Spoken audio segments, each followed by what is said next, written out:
Okay.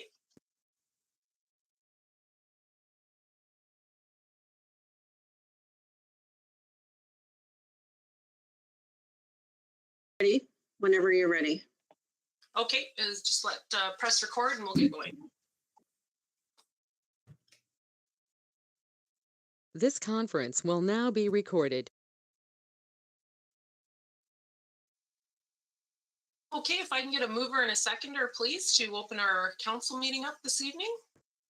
I'll move it. Moved by Peter Kistemaker, second by John Paroff.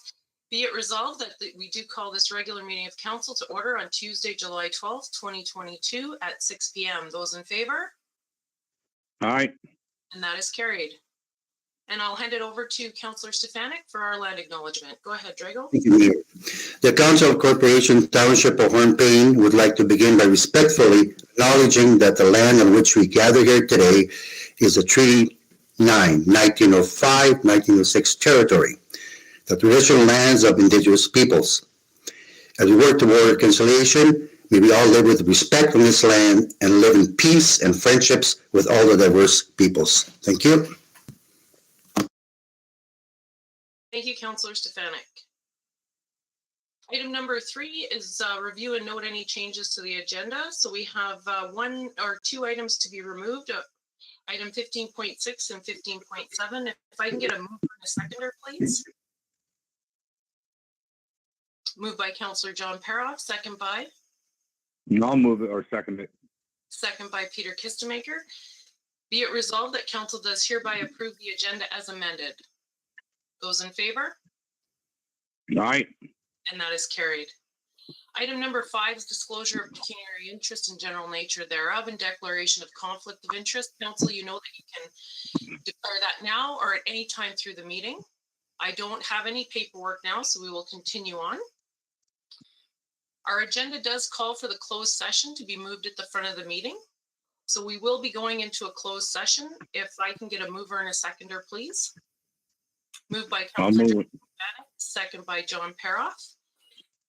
Be it resolved that the next portion of the meeting at 6:02 p.m. be closed to the public in order to discuss advice that is subject to solicitor-client privilege, including communications necessary for that purpose, and personal members about an identifiable individual, including municipal or local board employees, pursuant to Section 239(2)(FB) of the Municipal Act 2001. And if I can get a vote on that, those in favor? Aye. And that is carried. Okay, we'll go to our closed session link and return to this one after it's done.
This conference will now be recorded.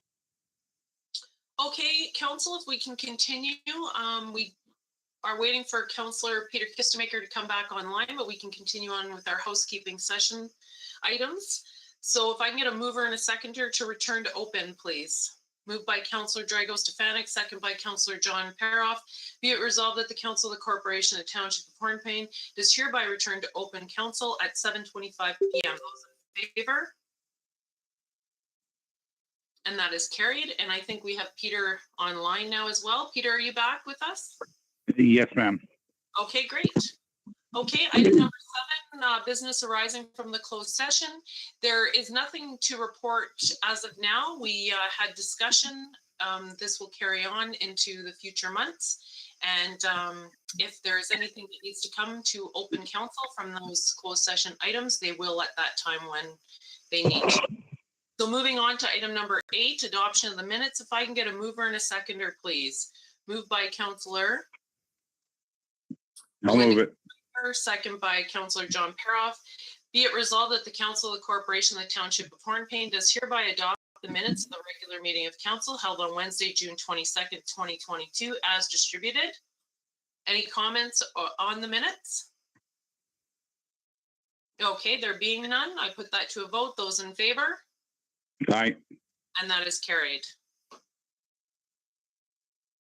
Any business arising from the minutes? From council? I just have a couple of questions. The tender for the canteen, when are we putting that out? Or is it out? No, it's just going over a final review and it should be out tomorrow or the next day. Okay, great. And we did a proclamation for the Rail Safety Week for September. Does CM provide any swag or anything for that we can hand out in our community? They did not, and they did not mention it, but maybe I can follow up with Daniel on that. Yeah, and we can pick it up at AMO if we need to. Okay. And the last, this is just a reminder to all of council that Wayfinders sent you an email to address questions for the compensation review. If you can get that completed if you haven't done so already. And that was item 12.3 of our minutes. Okay, moving on to item number 10. The tender award 10.1 is the award tender for comprehensive user review and service charge review. Melissa, do you want to speak to your report?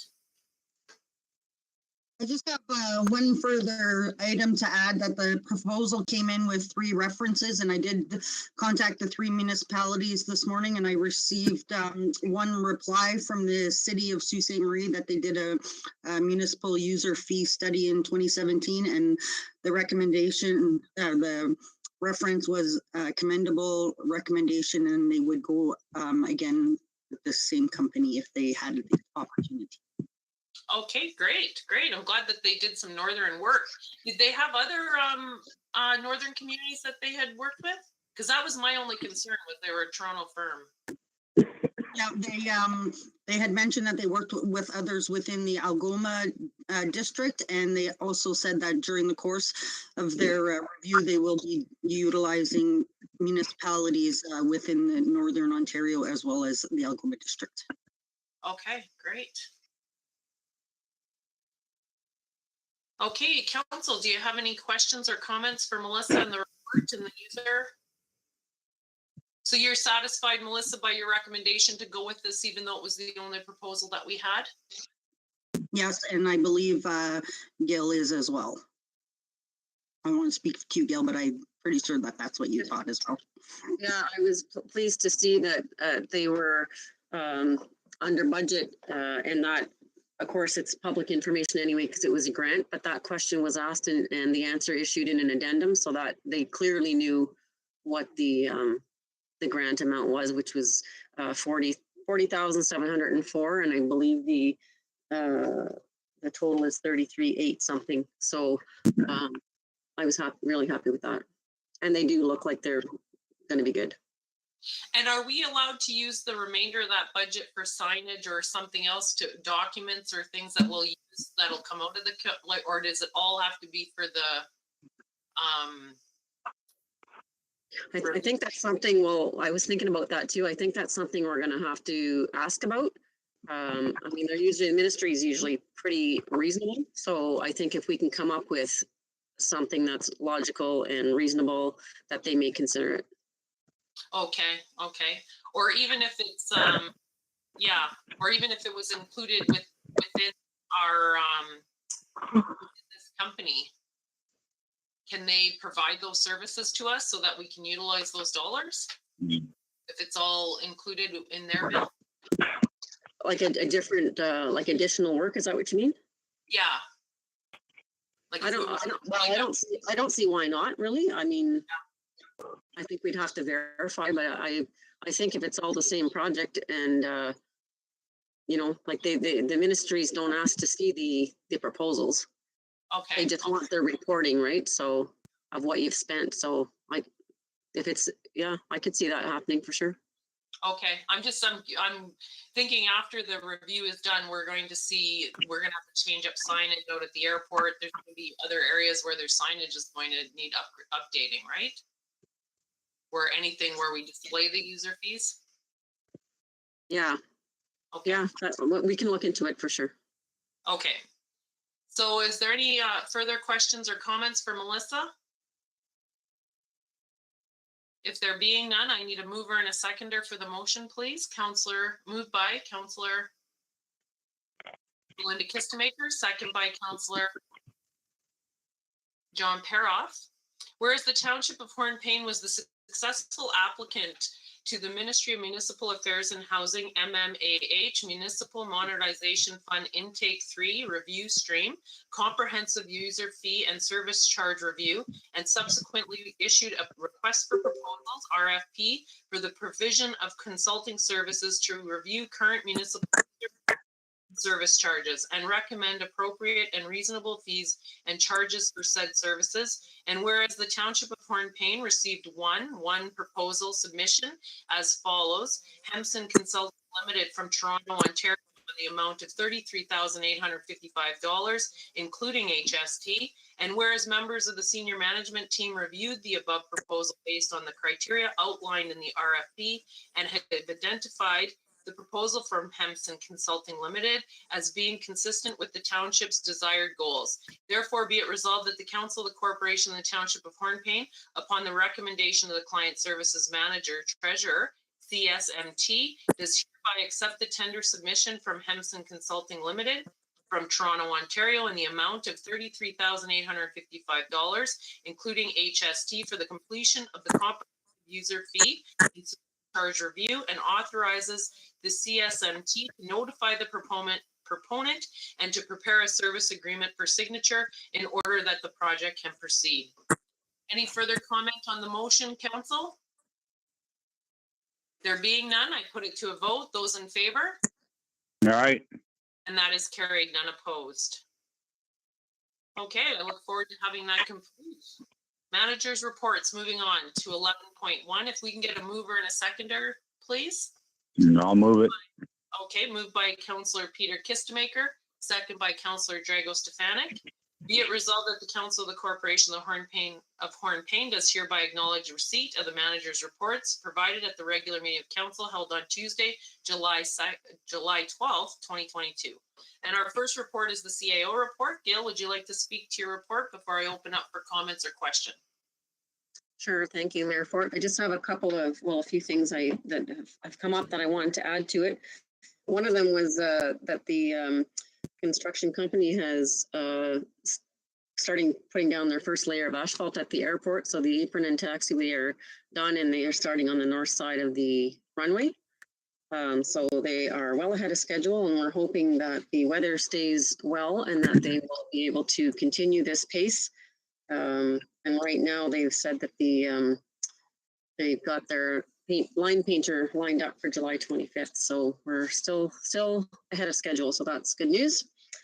And again, I just wanted to welcome Eileen to her first meeting. So welcome, Eileen. And just to mention that part of the work that we were doing through the municipal modernization review stream that's including the website update and the IT disaster recovery plan and those types of things. We are also, one of the things that the IT companies suggested we do is get away from not necessarily Bellnet, but that's what we're using right now, but have our own email system. So this week, last week and this week, DC Communications has been starting up one by one our new email addresses. So they're going to be, for example, mine is gail.jeremy@hornepayne.ca. So one by one, they'll be ticking those off, and eventually we'll stop using our old ones. For now, our old emails are going to the new accounts, and I'll touch base with council to arrange any changes that have to be made with your accounts in the next week or so. I was also going to remind about the survey for council, so thank you, Mayor Court, for doing that. Couple of things that aren't so good. We had a couple of break-ins at the Hallmark Center over the weekend. So the police have been called. Somebody, a resident, notified Dwayne of this, so he called the police, made the report. And also this morning, one of the planters, hanging planters from the pavilion, was taken and replaced with a normal hanging planter. So that has also been reported to the police.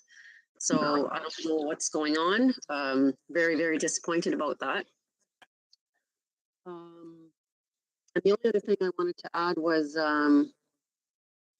we had a call with the arena engineers, actually architect today, and she is going to be doing up a report that will go on I'm hoping to add that to the special meeting of whenever you decide to have the training for the land use planning.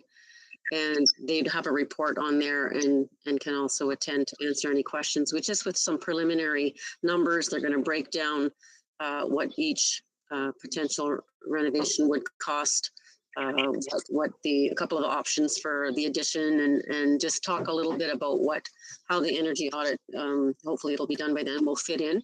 So I think it's going to be a really informative report, and then council can make some decisions as to what they want to move forward with or how they want to move forward. So that will be on the end of August meeting that you set. And that's it. Okay, great. Thank you for that, Gail. Any questions or comments for Gail from council?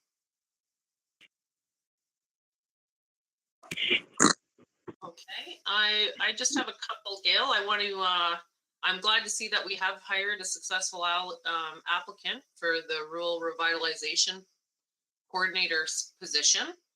I'm hoping, one question I had was with the revamp of the website, the rebranding, it easily take on the new logo and that for the website. Has that been thought through? I'm sorry, you were breaking up. I didn't hear the question. Just about, because the coordinator is going to be working, part of the job is the rebranding. Mm-hmm. And I'm just wondering, because our website is going to be done ahead of that, will it easily apply the new logos to the website? Yeah. Yeah. Yeah, that won't be an issue. Okay. And the last thing was, I'm really excited. I know that it's extra work to apply for Ontario Trillium, but one idea that I had was, and I did mention this to you, is can we not apply for the Zamboni again if they're listing equipment? Yes, we have a meeting. Eileen and I have a meeting tomorrow or Thursday with Carmen Robillard from OTF, and we're going to ask her that because we also feel at the SMT that's a good thing to do. Ours is going to die one of these days, and it just fits in with, I think, what we're doing with the arena. So we are definitely going to check that out with her. Okay, great. So I guess we'll have an update on what we're applying for at our next meeting. Correct. Yeah, okay. That's all the questions I had. If there's no further questions, we'll move on then to the next report. I don't see any further questions. Thank you, Gail. Okay, we're moving on to the Public Works Manager's report. Is Dwayne with us tonight? Yeah, okay. Yeah, just logging on. Okay, hi Dwayne, nice to have you with us tonight. I have nothing to add to my report, but take any questions they have. Okay, I open up the floor for council for questions for Dwayne or comment.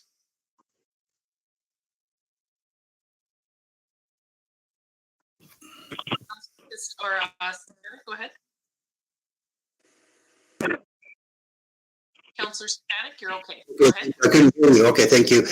Just a simple question for Dwayne. The fencing from the town center field, will most of the fencing be in good condition to be reinstalled, Dwayne? I would say yes, we were very careful taking it down. Okay, thank you. Okay, and we have a full report on the ballpark, don't we, later in the agenda as well? Correct. Okay. Okay, the one question I had, Dwayne, was about the locates that you had put in, because we did do a delegation to this at the provincial level. Does these changes that you've listed, are they helpful at all for us? I guess there are some improvement to the legislation. Yeah, if they're compliant, it will be helpful. We haven't experienced it yet. It's brand new, so hopefully they're compliant on the 8 days. Okay, but right now we still there's one that's outstanding right now that we're like 18 days or something, right? Yeah, there's like 3 of them now that are outstanding. Okay. So I'm wondering about that.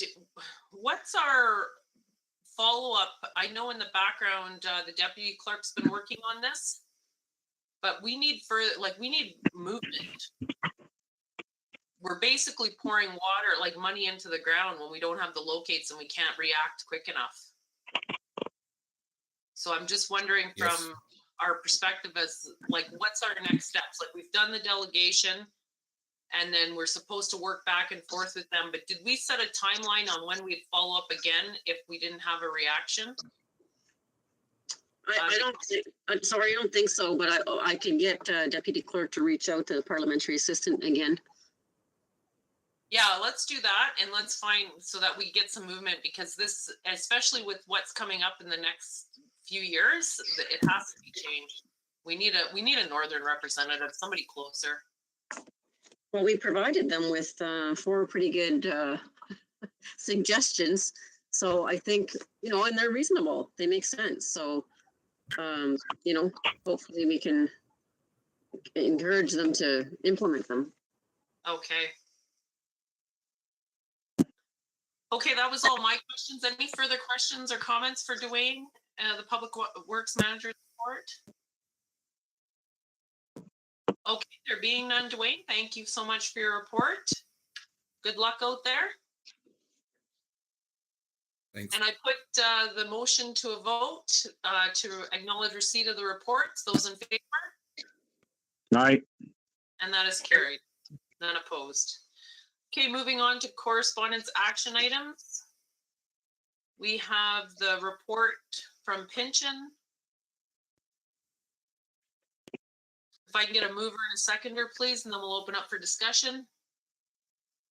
Moved by Councillor Belinda Kistemaker, second by Councillor John Paroff. Be it resolved that Council does hereby acknowledge receipt of the 2022 post-remedial monitoring well installation and sampling program report as prepared by Anthony D. Serbo, Pension Limited. Any questions or comments on the report? I just want to note that in our conversations that Gail and I had, that this will affect our budget next year because it'll be about a $15,000 increase to put in the 2 new wells that are suggested. So that just so that you're aware.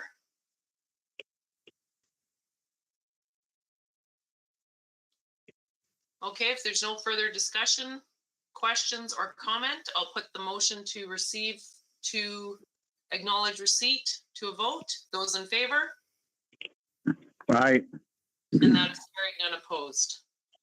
Okay, moving on to 12.2, the progress report from the airfield rehabilitation project. If I can get a mover and a seconder, please. Moved by Councillor Drago-Stefanik, second by Councillor Belinda Baker. Be it resolved that council does hereby acknowledge receipt of 210014 airfield rehabilitation project progress report for the Hornepayne Municipal Airport as prepared by Alex Moore, AVIANG. And any comments or questions about the report? And we'll direct those through Gail. I do want to say I'm really happy with this company, with the reporting that they're giving us. I love the pictures. Just thorough on the advancement of their work.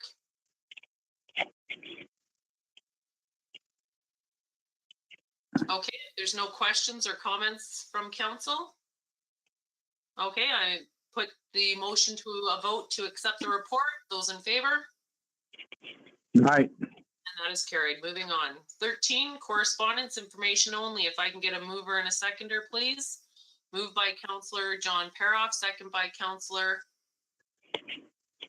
Belinda Kistemaker. Be it resolved that the Council of the Corporation of the Township of Hornepayne does hereby acknowledge receipt of the correspondence information only package attached to the agenda of the regular meeting of council held on Tuesday, July 12, 2022.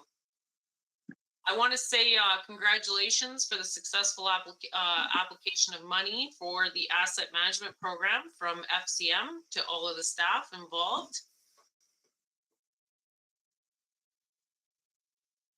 Any other comments from the information only?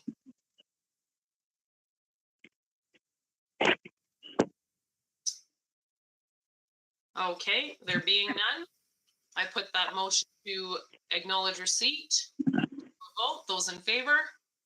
Aye. And that is carried, opposed. Okay, moving on to 14. 14.1 is the Association Municipalities of Ontario Annual Trade Show, our conference and trade show. If I can get a mover and a seconder, please. I'll move it. Peter Kistemaker, second by Councillor Belinda Kistemaker.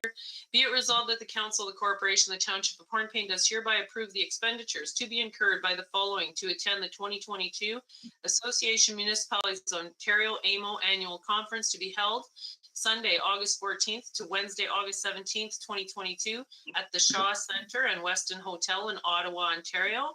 1, Eileen Singh. Any comment or discussion on the motion? Okay, I would like to just say I think it would be absolutely beneficial for Eileen to attend the conference. We've already had discussions and I'm reaching out to mayors that are attending for her to meet CAOs face to face. It'll be beneficial for her career moving forward and all of Hornepayne. So I look forward to Eileen attending. If there's no further comment, I put that to a vote. Those in favor? Aye. And that is carried and opposed. Item 15, new and other business. 15.1 is to set a special town hall meeting. So this was discussed at our previous meeting about having a town hall on September 6th. And I'm wondering, my one discussion that I did have with Gail was if council would like, do we want to hold this meeting in our arena instead of the Legion? I open that up to council before we I read the motion.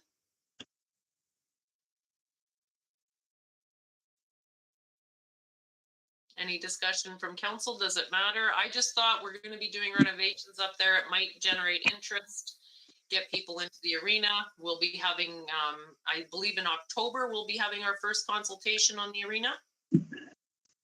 Is that when it'll be, Gail? Yeah. And I just another fact on that as well. I have asked Dwayne to bring some of the and items that they're finding from the digs to highlight that as well, the town hall. Okay, so council, is it permissible to insert our arena instead of the Legion? John Paroff, Councillor Paroff, go ahead. Yeah, I'm fine with that, wherever you think is best. It's all good. Okay, Councillor Stefanik, go ahead. Arena, thank you. Okay, Just a question for Gail. If we're to insert arena, what would you like the resolution to read? Is it Hornepayne Community Arena? And that'd be enough? You might as well put the address, 1 Tower Road, for anybody who's new to town, maybe. Okay.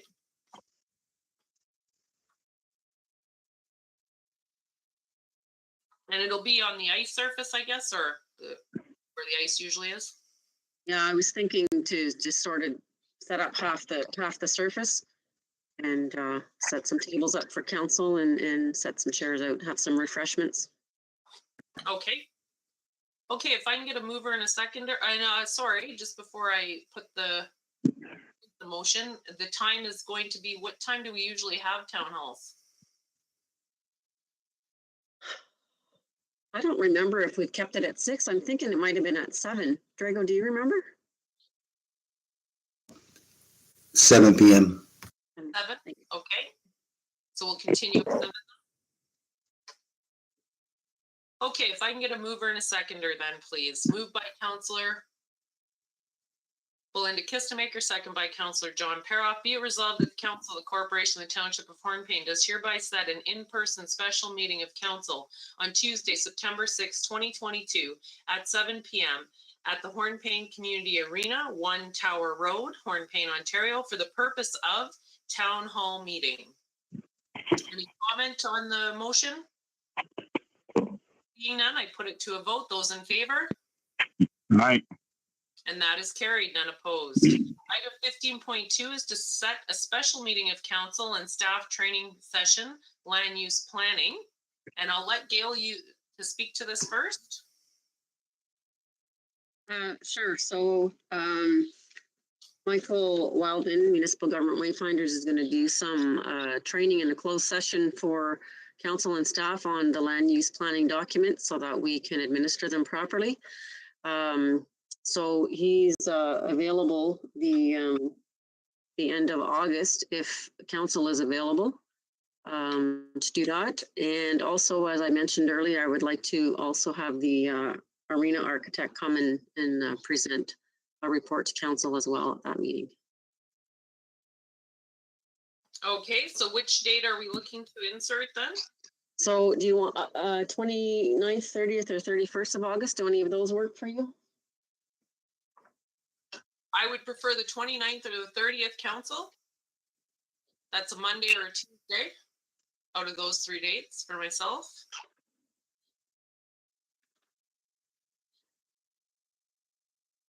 John, are you available either of those days? I see you shaking your head. Both dates seem fine. What was the time? It'd be 6 p.m. Yeah, I think. Yeah. Okay. How long is the training portion? Like, how long are we looking at a meeting for? Because if the presentation will be what, a half an hour maybe? Yeah, I would say the presentation be half an hour, and I think Michael's on here. I can't actually remember what he said, an hour and a half maybe?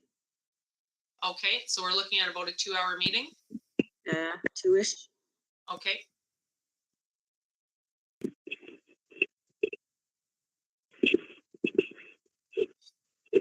Okay, council, do any conflicts on on the 30th? We'll go with the 30th. It's a Tuesday. We've been having Tuesday meetings now. Is there any conflicts on August 30th, the Tuesday? I won't be in town that whole week. Okay. Okay. We need all of council for the training, Gail, preferably. Preferably, yeah. Okay. Are we, because it's a closed session, are we able to record the closed session training and share it with council? Yeah, we don't normally, but I don't see why we couldn't. For that, the Yeah. training council. I don't see why we couldn't. Are Unless, you unless I learn otherwise, I'll say, yeah, we can. okay?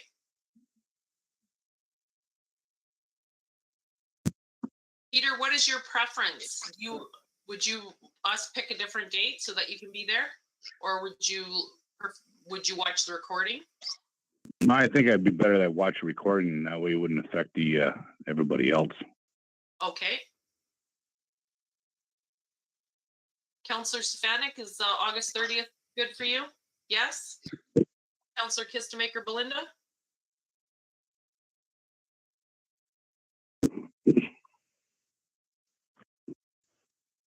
So far it's okay. Okay. Okay. And Gail, would you like me to add arena update to this resolution as well? Yeah, how about, arena expansion and upgrade project report or something like that?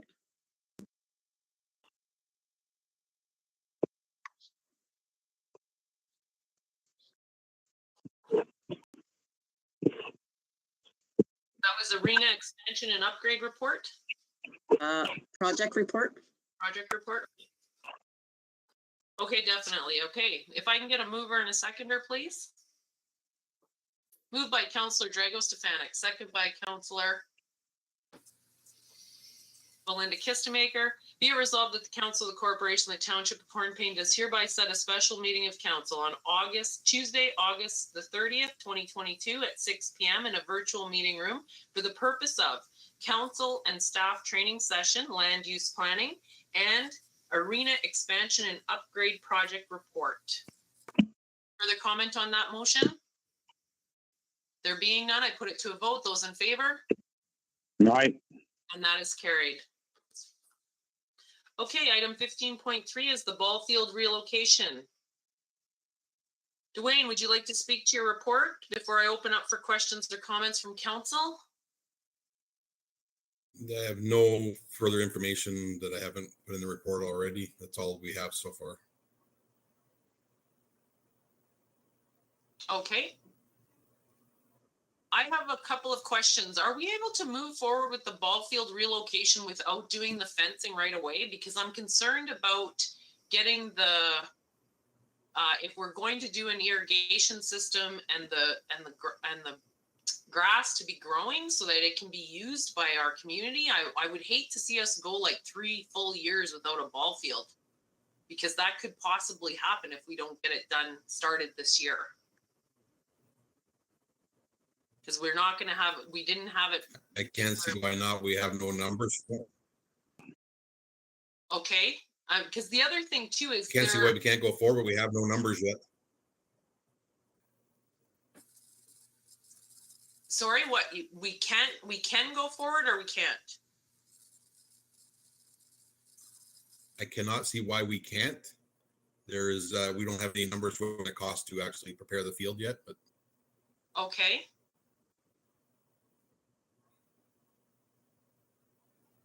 And the other question that I had was with the relocation, because they decided to have it turned so it's not batting balls at the curling club. My question is there an optimal placement of a ball field in consideration of the way the movement of the sun? Like, is there some other mitigation? Like, I guess it's a 2-part question, Dwayne, is that are we losing the optimal spot by pivoting it? I would say no, it's not much of a pivot, but it kind of just directs it away in the opposite direction, basically, from the curling club. Right, but do you understand my question? I think with the sun in the eyes at nighttime, it's going to be actually the opposite way. It's going to be the opposite way? So yes, that's the way the shape is going the other way. Okay, so home plate is going to be, I guess it's, I need a picture of where it's going to be. I'm not. Drago, do you have any comments on this? You've led recreation for. Yeah, the main thing when you set up a ball field that I did a few in my lifetime, you never face your batter and your catcher towards the sun, which means you could slightly angle it to the degree because they got to see that ball coming in. The catcher's got to see that ball, and the umpire's got to see it, and it becomes a health and safety issue if the sun is continually on those 3 individuals. Okay. Wouldn't it be oriented though with the change, doing basically the same as what we've already had? You kind of facing, be swinging. It would be almost like a southwest direction.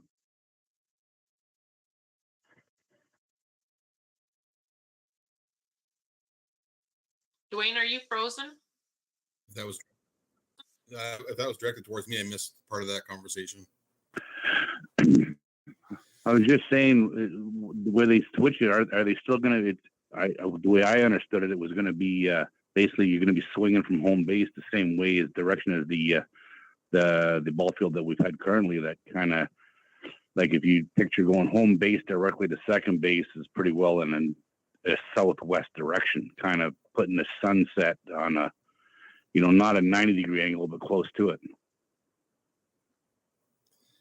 From what I've seen from the picture, I don't think I have a copy of it. He just showed me a quick picture of what he's designed, but it was going toward the east, kind of like northeast up to third base. Northeast. Oh, So it'll be almost parallel okay. to the Yeah. arena. Okay, I see. Okay, so the only problem we'd have maybe is early ball, you would be facing the sunrise, like the early morning. Possibly. The arena should block quite a bit of that actually, but possibly. Okay. That was the only questions I had on that, and I'm just concerned that if we,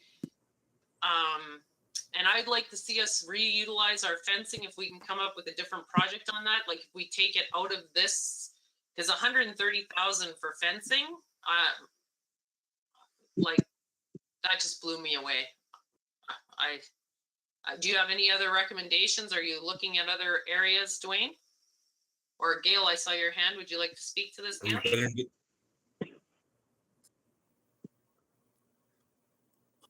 We've been under discussions about it, trying to figure another alternative. So we are discussing other alternatives. We're hoping to be able to hire somebody locally that will be able to do it or will be willing to do it. I don't know how easy it's going to be or what kind of, I'm not sure about the technicalities, but I mean, we certainly can't pay $125,000 for fencing. It's ridiculous. So, or maybe there's actually a fencing company that will do that. Like if we can't find somebody local, maybe not all fencing companies insist on brand new fencing. I don't know. So, but yes, we are looking. Okay. May I suggest you can maybe look into like the ball field that we have. We had a lot of volunteer work in the past. I mean, I've installed fencing myself a couple times, and it's not really a difficult job. It is laborious though. So, but I mean, for the benefit of the community, I think you might have a few people step up to the plate. I don't know if we can do that these days with liability. It's something that we really have to look into. And I liked your pun. Okay, yeah.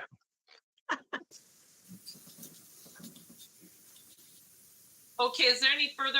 Go ahead, Councillor Stanek. Yeah, just give you a little historical background. 1984, I arrived here. The town center did not have any fencing, period. We were going to buy fencing in the same issue as we are right now, 38 years ago.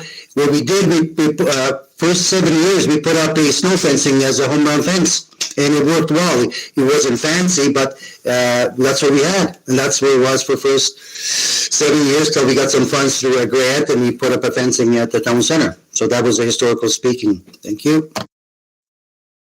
Well, thank you for that, Drago. So actually, ball could go on without fencing. Possibly. Not that I wanted to, but. Okay, if there's no further comments or questions for Dwayne.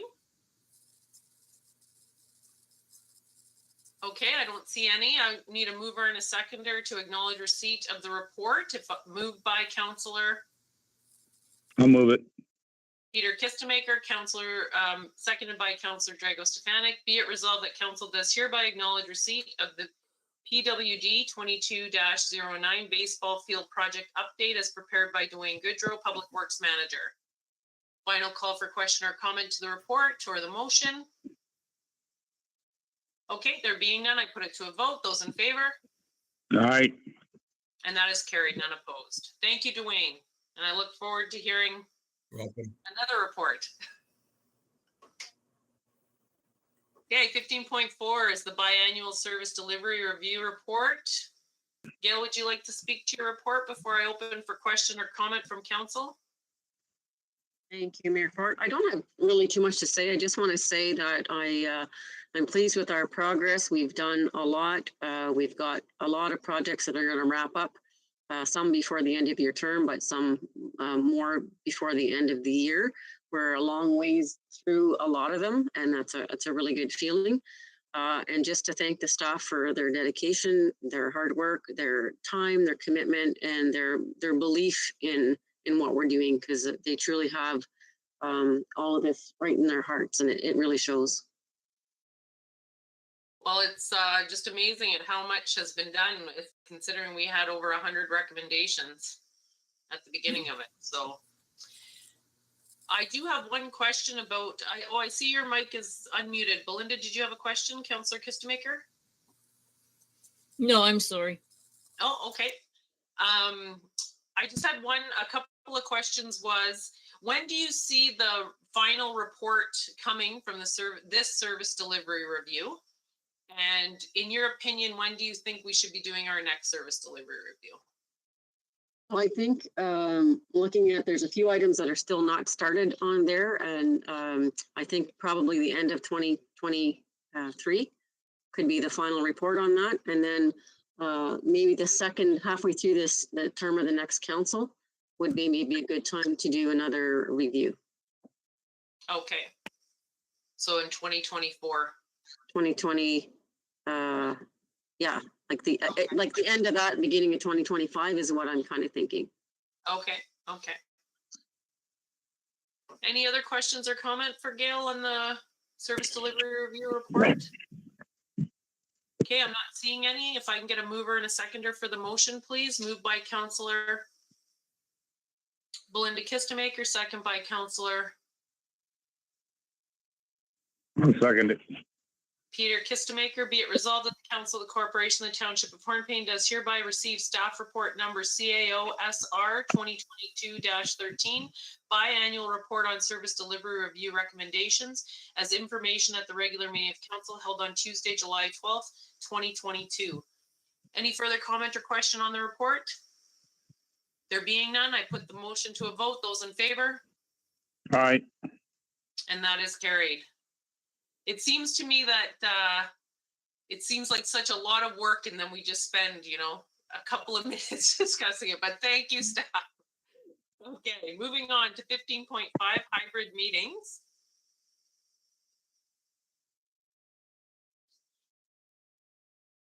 I think Jen's going to have to come to either my office or Melissa's office to speak. Okay, just give her a minute. I sent you a message about this. I haven't been able to open this report, so.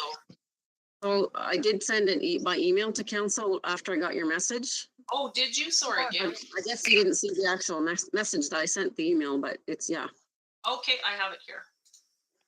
I think the issue is because I added it likely after everyone downloaded the agenda. So if something's added after you guys have downloaded it to your iPads, and it won't show up and you have to re-download.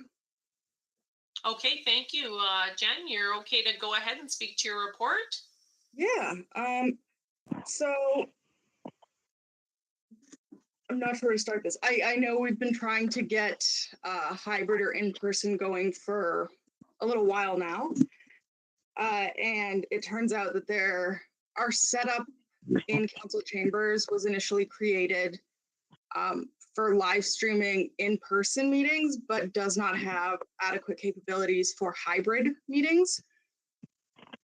So I kind of, in my report, I kind of go over a couple of options, which is I spoke to someone from DC Communications, which is they are our IT people and our AV people.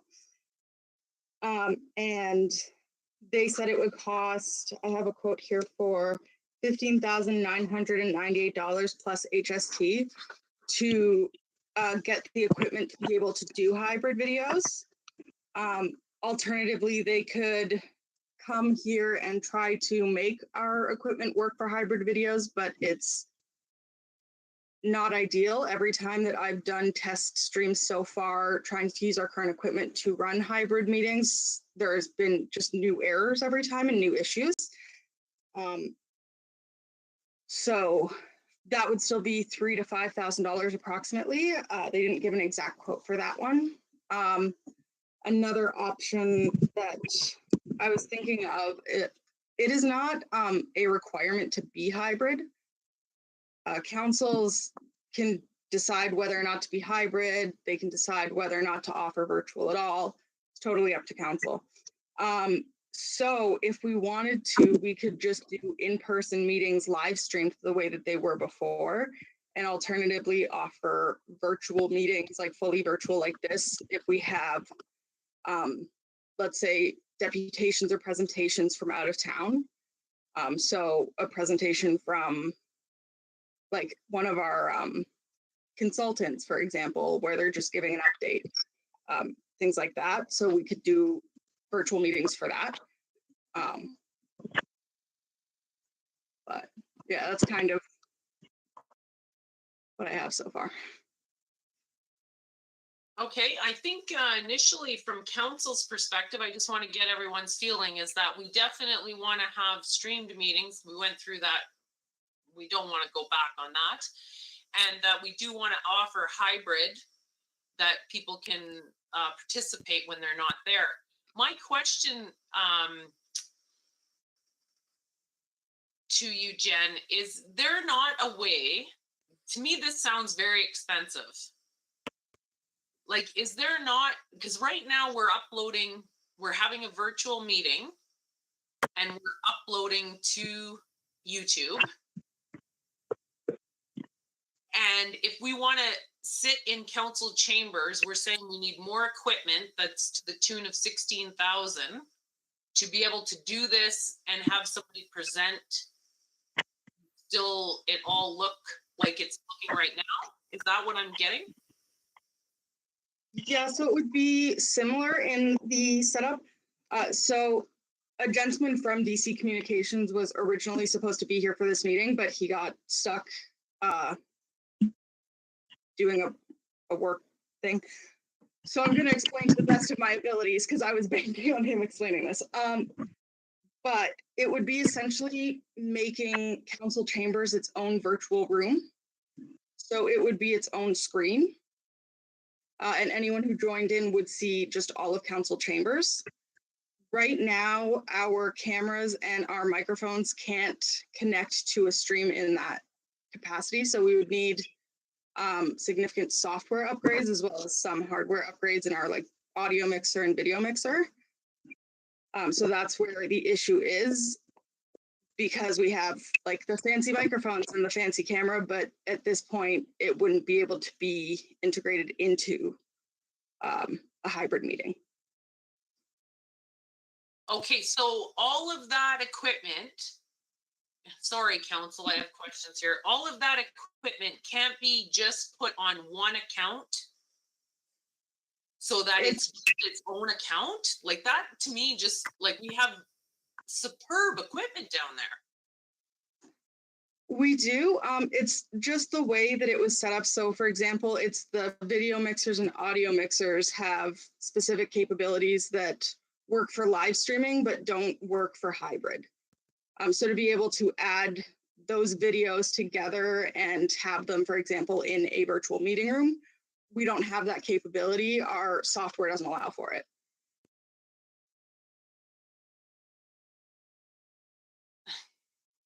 I open up the floor for council questions, comment. Go ahead. You know, when I saw this, and there's a $16,000 price tag to fix something that we just spent $20,000 on a couple of years ago, it worked out to be no good. Right at this point, I'm going to say we just do in person or keep virtual and not spend any more money on this until we figure out it can be fixed and we got a budget to fix it with.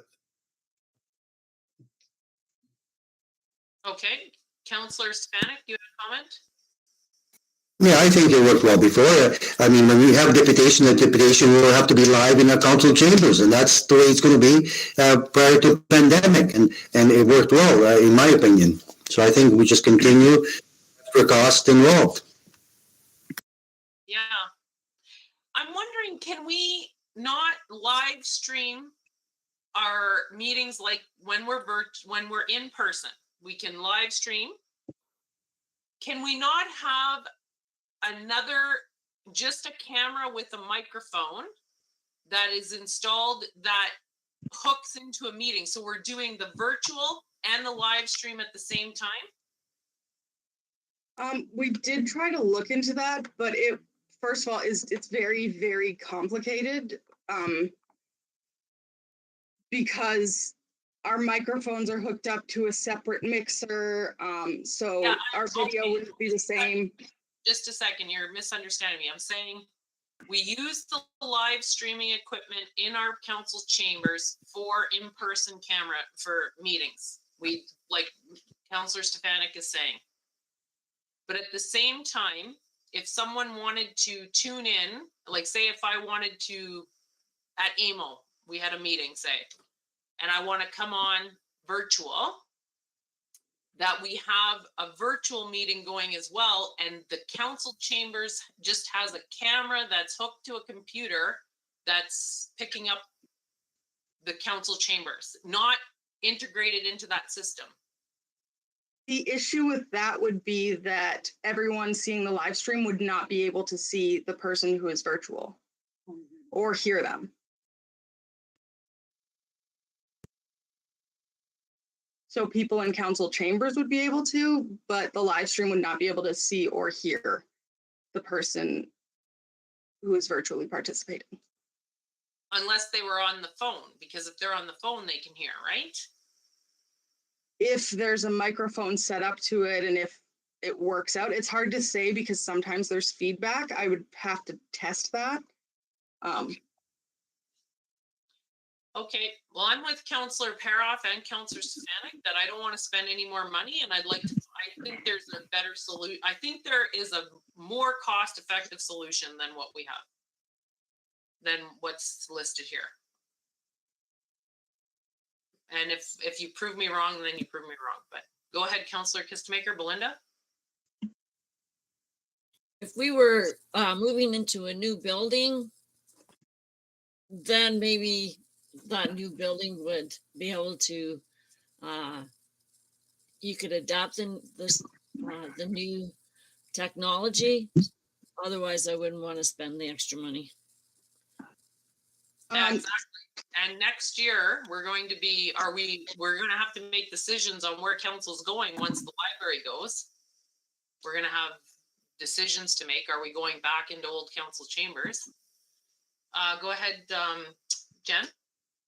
I did discuss that with DC Communications and they said that the new system would be portable anywhere. So if we changed rooms, they could move it. If we changed buildings, they could move it.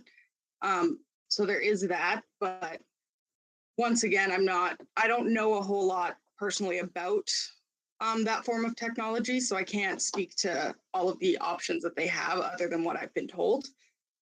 But they did say that it could be moved. A quick question, if we do decide to go to in-person meetings, when would we want to do that? Well, I'm not sure on that question. I'm going to go to Gail because she had something else she wanted to add. Go ahead, Gail. I think I was just gonna ask for clarification, or Jen, if you were looking for an answer about that, whether council was ready to make a decision. If they're don't want to spend the money, then do we want to just go, as Councillor Stefanik suggested, or mentioned, just doing in person with in-person deputations and delegations, or if you wanted to leave the option of going virtual, but then the whole meeting would be virtual if there was a virtual delegation, and if there's not a delegation, do in person. Like just to outline exactly what it is that you think you want for a setup, so that I think we need to know that before we go too much further. That's all. I mean, I agree with not spending the money, but is there a preference for just sticking with the one type of meeting? That's it, or do you want to have both available? Okay, go ahead, Jen. Just to build off of that as well, It's in my report, but I know that there's been issues seeing it, so I'm just going to reiterate it. Our bylaw at this moment in time only allows for virtual meetings during a declared emergency. So it will have to be amended should we decide that we want the option to offer virtual meetings. So that'll be, so I need to know that. Yeah, well, we're reviewing, like, our procedure bylaw should be coming up for review, right? So we definitely need that option, because sometimes we have people attending now virtual, giving presentations. But my question to that then is, when we stream a meeting, we can still have somebody, like, we can be in person, but we can still have a virtual presentation. There's nothing saying in our bylaw that we have to stream that presentation to it was to show accountability and transparency. Like, we could put the recording of the presentation up on its own too, can we not? Go ahead, Jen. We can't. If people aren't able to fully see it live, it is a breach of like public accessibility. So all parts of an open meeting need to be like the public needs to be able to see and hear it at all times during an open meeting, according to the procedural rules, like of all procedural rules. Okay, so how were we showing them a presentation when they were streaming before? There is a camera at each end of the room. So you can alternate between cameras. So in person, you would just alternate to the back camera and it would show the person presenting and the screen behind them. Okay, so we can show a person on the screen then? Like, we can still host people, like, if we can still have a presentation virtual while we're in person? No. Because we wouldn't be able to hear them. So if we put them up on the screen, we still wouldn't be able to hear them. That's the biggest issue. And the only way to show them is to kind of zoom in from one camera to the TV screen, and it's kind of awkward. Okay, so, but we were showing presentations. Like, I feel like then our streaming wasn't set up properly to begin with then. Go ahead. We never did any streaming, right? Yeah. We had a test meeting and then COVID hit and we never ever used that system live. So we did have in our regular meetings before the streaming was there, we did have the smart TV and we could have training or presentations come in that way. But I don't think the actual streaming equipment was put to use in that manner before COVID hit. Okay, so I do have a couple questions then. I would like to know if that equipment, if we're going to continue using that equipment, we need to be able to have live in-person council meetings where we have presenters like our, say, the arena upgrade that's going to present, or whatever projects are going to happen. So there should be a way that equipment, we're probably missing. Go ahead, Jen.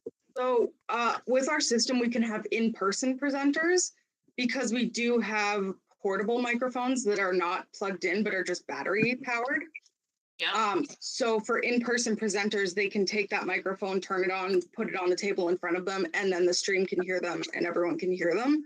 The issue is with virtual presentations, we don't have the ability to capture that sound.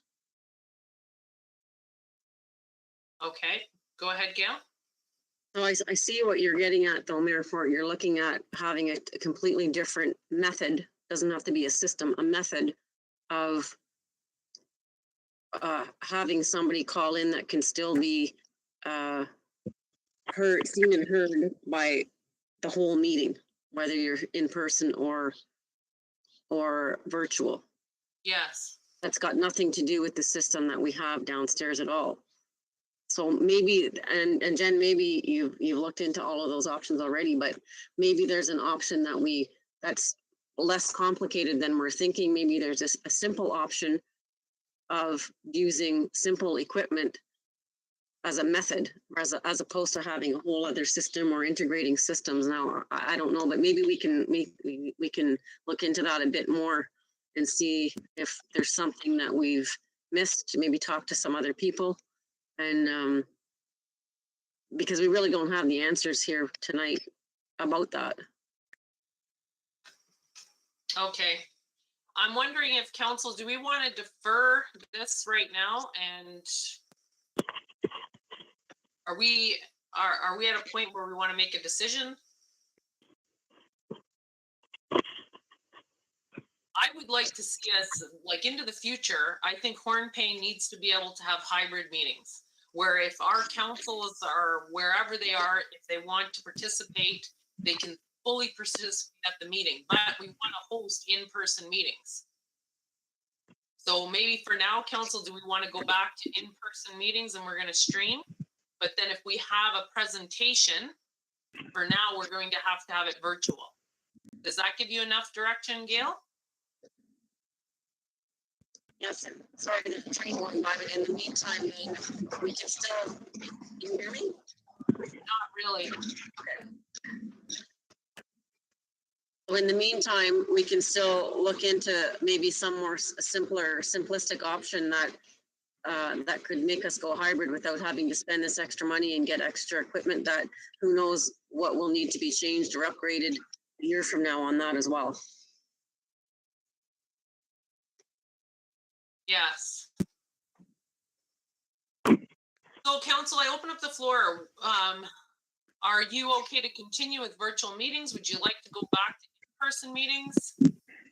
We can go to in-person meetings and we'd have to go to a virtual meeting if we had a present. I like that idea. Yeah? Yeah. Okay, in-person meetings. Unless we have a presentation that needs virtual. Agree. Agree? Okay. So what do we want to do with this resolution right now, Gail? Do we want to defer it? Go ahead, Jen. I would say that would count as option 3. And then if you want, we can just add be it further resolved that staff will continue looking into other options or something. Okay. For hybrid. I'm sure you can word that better than I can, but something along those lines. So temporary option 3, and then while staff look into long-term hybrid options, I guess. Okay. And I just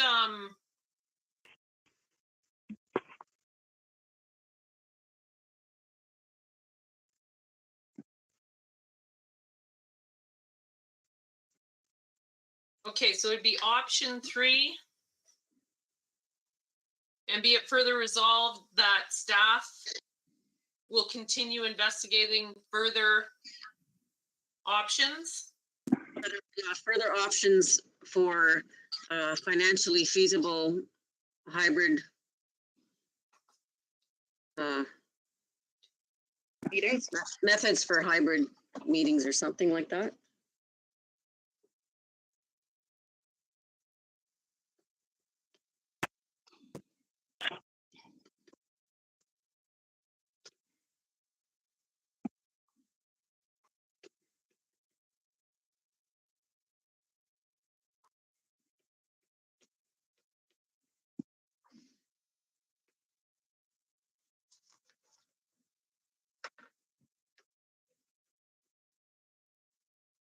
Okay. If I can get a mover and a seconder, please. Moved by Councillor Drago Stefanik, second by Councillor Belinda Kistemaker. Whereas the COVID-19 restrictions have been gradually lifting over the past months and council has expressed the desire to return to in-person hybrid meetings, and whereas the equipment in council chambers allows for live streaming in-person meetings, but does not allow for hosting hybrid meetings, and whereas council has been provided and hereby acknowledge receipt of staff report number DCSR 2022-06, which outlines potential options to proceed.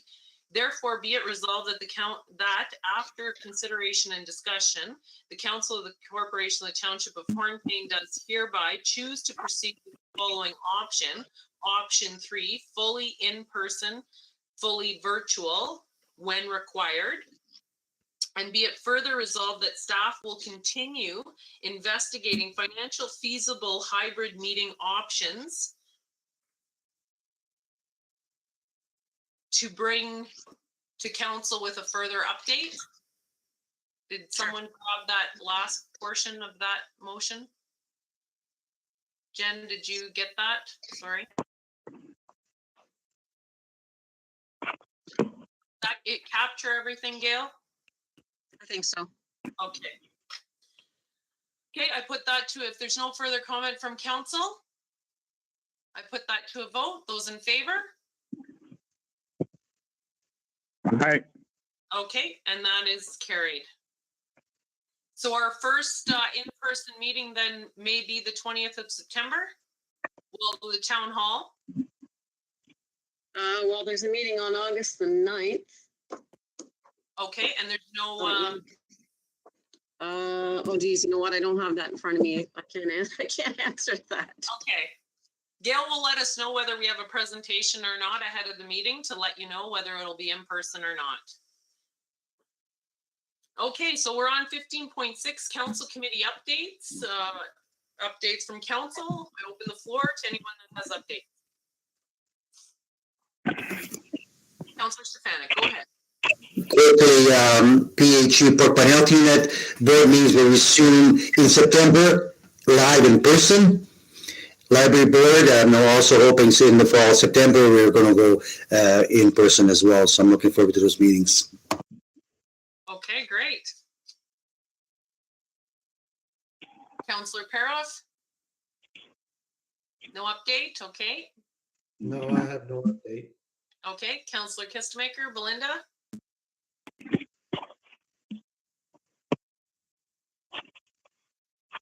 No updates.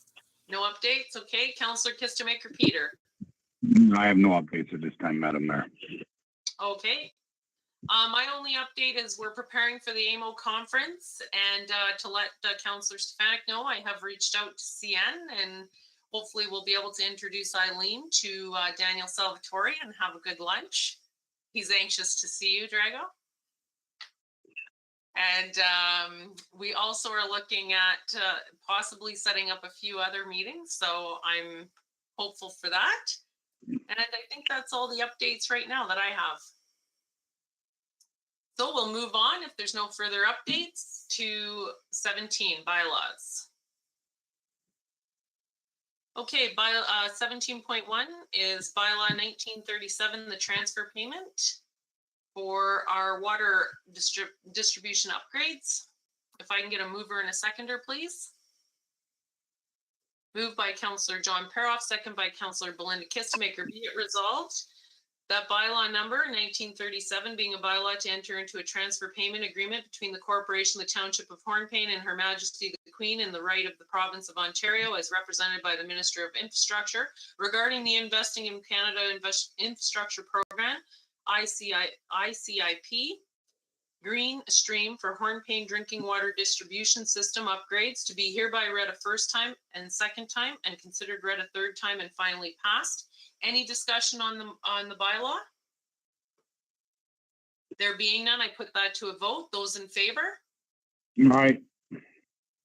And that is carried, none opposed. 17.2 is we talked about these bylaws coming to council. And was Jen going to speak to any of the planning fees? Go ahead, Gail. I'm not sure if she wants to speak to them or not, but I just wanted to let you know that Michael Wildman has agreed to come on. If you have any questions, he probably is the one to ask. He's the expert. Okay. So, okay. Okay, great. Well, I think just to, we'll just go through them one by one then. 17.2 is bylaw 1938 planning fees. If I can get a mover and a seconder, please. Moved by Councillor John Peroff, second by Councillor. I'll second it. Peter Kistemaker. Be it resolved that bylaw number 1938 being a bylaw to impose fees, charges, and collect deposits and securities for planning applications and related matters be hereby read a first and second time and be considered read a third time and finally passed. Any discussion or questions from council on the motion or bylaw?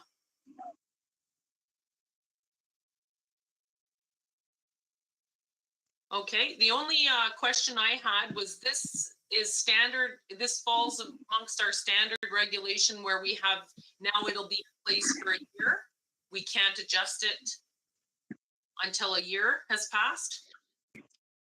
Well, I'm not sure about the time frame. I guess if it says a year, but I think council, and correct me if I'm wrong, Michael, but I think council can always bring it to the table if they want to review it. I'm thinking. I think in my opinion, when it says a year or 5 years or whatever for review, that's to ensure that it doesn't get left behind. But you can correct me if I'm wrong, Michael. Yeah, I think what I'm, sorry, Michael, just to jump in, I think what I'm referring to, I guess, is when something comes to council table and we've reviewed it, we don't have to go and check it. We don't have to do that work again for a year. Like, it doesn't have to keep coming back, but that might be from a constituent. Maybe I'm missing the two up. Yeah, so thank you, Madam Mayor. You're not required to. It's a good practice on an annual basis to review them. That doesn't mean you necessarily will change them, but that you will look at them and you will see if they still achieve what you're hoping to achieve in terms of offsetting the cost of development review. So you're not compelled to change anything, but it is a good practice on an annual basis to review. Okay, good. And welcome to the meeting, Michael. Thank you. Okay, any other further questions or comments on the planning fees? Okay, then, being none, I put the bylaw to a vote. Those in favor, council? Aye. And that is carried. None opposed. Okay, 17.3 is bylaw number 1939, pre-application consultation. If I can get a mover and a seconder, please. Moved by Councillor Drago Stefanik, second by Councillor John Paroff. Be it resolved that bylaw number 1939 being a bylaw to require consultation with the township prior to submission of planning applications be hereby read a first and second time and be considered read a third time and finally passed. Any questions or comments on this bylaw? Okay, I just had one, is that in the report, it talked about upgrading the pre-application form, and that would just be done with the CAO. Is there a specific thing that you would see coming up that would need to be upgraded? Or why? I just found that unusual that it was stated a couple of times. Well, the intent of that, Madam Mayor, is, again, I'll take you back to our last discussion on this, was this Bill 109 that has sort of applied pressure to municipalities to process applications in a timely manner.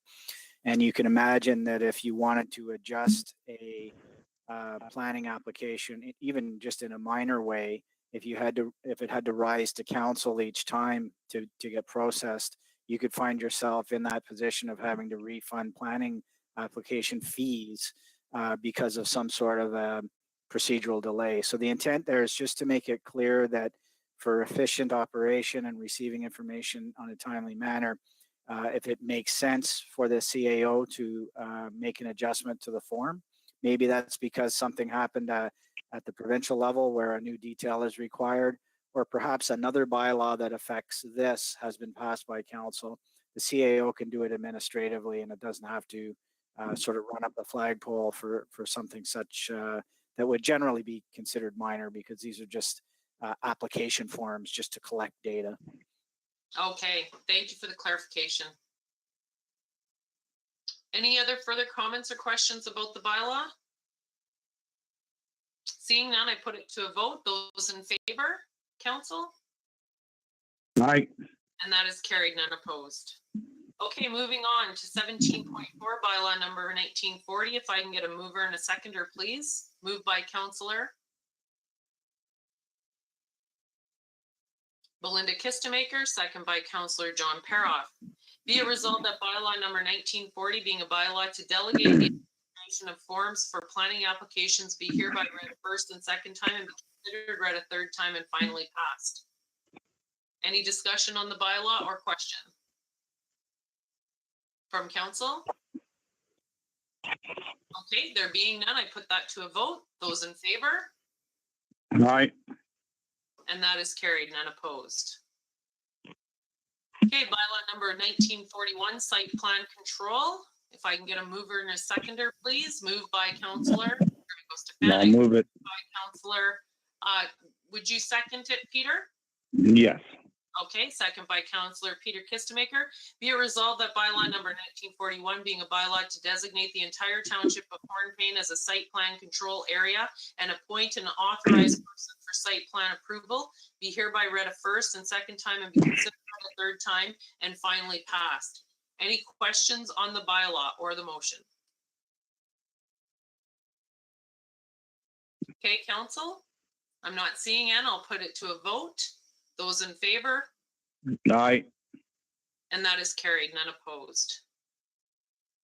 Okay, well, thank you, Michael, for being with us this evening to answer questions. Thank you, Madam Mayor. It's always good to be here. Have a good night. Have a good night. Thank you.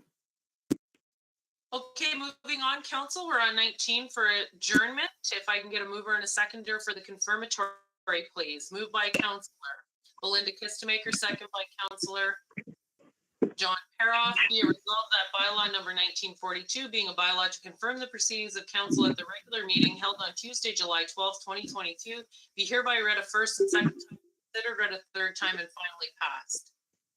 Those in favor? Aye.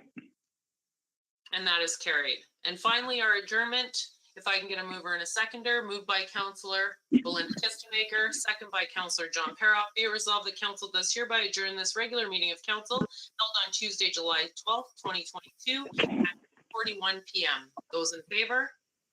Aye. And that is carried, none opposed. Well, have a great evening, council. It was good to see everyone, and we may be in person on August the 9th. So take care. Good night, everybody. All right. Night. Good on.